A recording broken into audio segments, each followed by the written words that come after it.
The first time I saw a cup like this was at the Jewish Museum in London.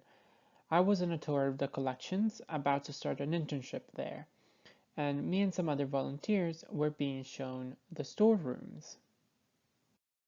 That's when the collections manager picked up one of these and asked us if we could figure out why the cup was shaped like this and what the extra bit on top was for.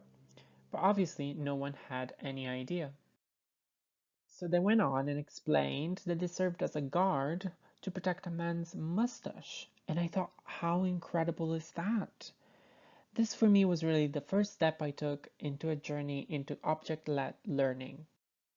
I joined the learning team at the Jewish Museum and spent a good part of my second and third year of undergraduate studies helping the education officers during events and especially their school programs. The school programs were incredibly wide-ranging, and most importantly, they were not didactic. They left room for exploration, especially hands-on exploration, as shown in this picture. Students would use a dedicated handling collection to explore themes like faith, prejudice, traditions, and the Holocaust. My favorite was a workshop called Every Object Tells a Story. In this workshop, students would sit in a circle and they would put their white gloves on, looking very professional, and this object was passed around. They were not told right away what it was. They were invited to touch it, to smell it, and to look at it. Eventually, by asking questions to the education officer, they would find out that this was a spice box with an impressive history and connections to the Second World War. This for me was really an experience that taught me that objects don't speak for themselves, but at the same time, they hold a particular power over us that museums can harness. Some projects about queering the museum set out to uncover hidden histories, which is tremendously needed in museums.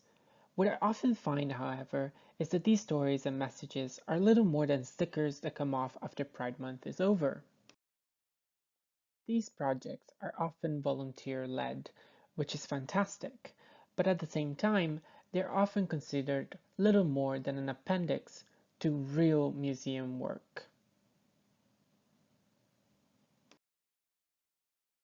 This is an example from the 2017 Queer Trail at Oxford University Museums, where this statuette of Shiva and Parvati was added as one of the queer objects in the collection.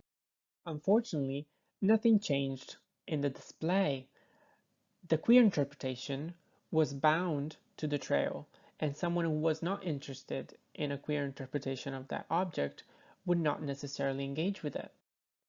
What I hope is that these projects will expand and start to engage with objects in more creative ways, like Queering the Museum is doing. Because queering is not just about finding why an object is gay. It's about making objects relevant to all kinds of people, and about fostering those connections that no one could have thought about before.